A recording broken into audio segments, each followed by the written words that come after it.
नमस्कार SSC GD soldiers वर्दी के दीवानों। एसएससी जीडी आपके आज 5 फरवरी सेकंड शिफ्ट के जीके के जो भी प्रश्न पूछे गए आपके सामने लेके आ चुका हूं।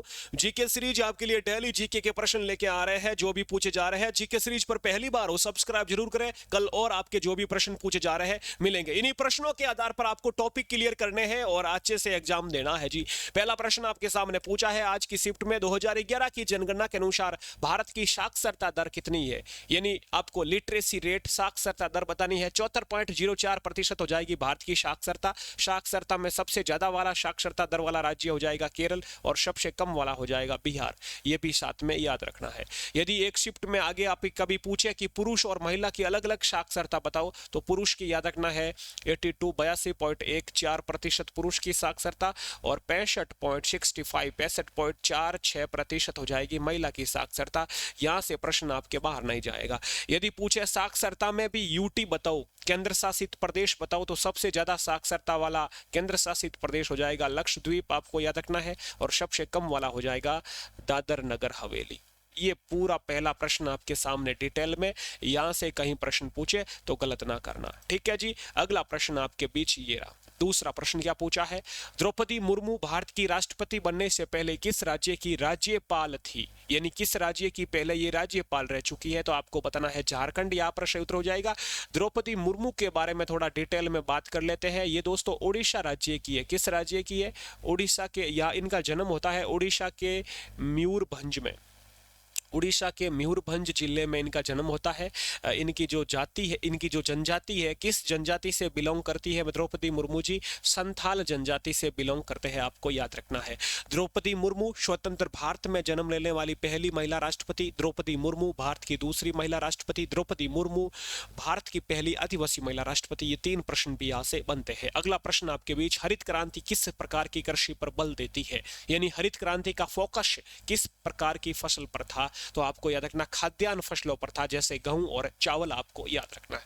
हरित क्रांति के जनक का प्रश्न यदि अगली शिफ्ट में आपके पूछे तो आप क्या बताओगे? हरित क्रांति के जनक है एम.एस. स्वामीनाथन। कौन है? एम.एस. स्वामीनाथन, आपको याद रखना है एम.एस. स्वामीनाथन। मनकोम्बू सदाशिवन, इनको दोस्तों 2024-25 में, यानी अपन कह सकते हैं 2025 में, इनको 26 जनवरी पर आपको याद रखना है भारत रत्न से भी सम्मानित किया गया है। भारत रत्न एम.एस. स्वामीनाथन, आपको याद रखना है। और यदि विश्व में पूछे हरित क्रांति के जनक तो क्या हो जाएगा? नॉर्मन, क्या हो जाएगा? नॉर्मन बोरलॉग हो जाएगा। बोरलॉग आपका यहाँ पर सही उत्तर हो जाएगा। यहाँ तक दिखाई दे रहा है जो मैं लिख रहा हूँ?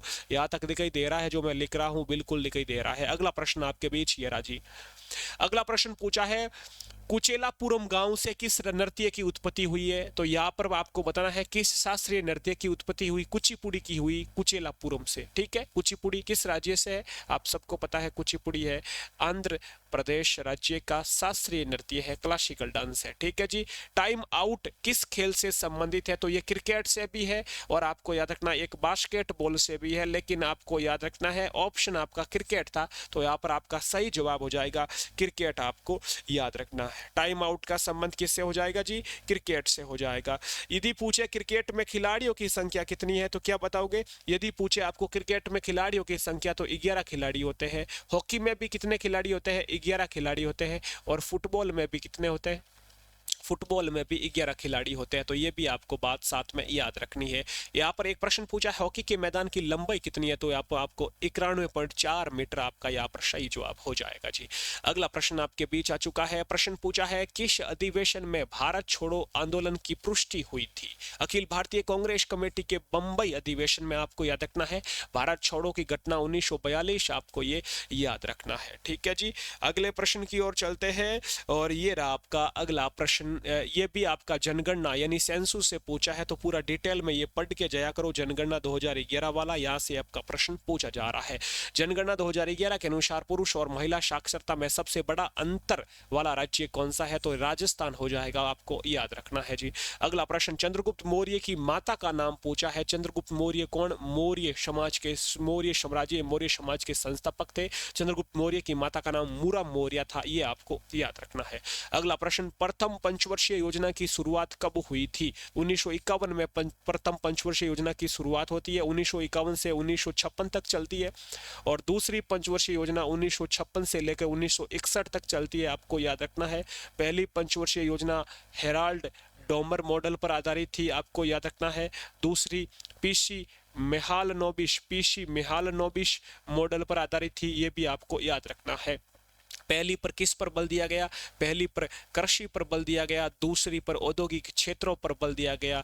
औद्योगिक क्षेत्र जैसे कि कारखानों की स्थापना की गई, राउरकेला का इस्पात कारखाना, दुर्गापुर इस्पात कारखाना, ठीक है। तो औद्योगिक क्षेत्र पर बल दिया गया आपके दूसरी पंचवर्षीय योजना में। एक दोस्तों प्रश्न यहाँ पर पूछा है पंडित रामलाल बरहेट को 2024 में कौन सा पुरस्कार मिला? तो यहाँ पर ये कथक के नृत्यकार है, इनको पद्मश्री मिला, ये आपको याद रखना है। और एक प्रश्न पूछा है कृष्णा नदी के किनारे कौन सा नृत्य? तो रासलीला या हो जाएगा उत्तर प्रदेश का सही उत्तर हो जाएगा। एक प्रश्न और पूछा दोस्तों यहाँ पर, वो प्रश्न मैं यहाँ पर लिख देता हूँ। प्रश्न पूछा है जो है, प्रश्न एक बार मैं देख लेता हूँ। ये प्रश्न पूछा है कच्छ का रण, प्रश्न पूछा है कच्छ का रण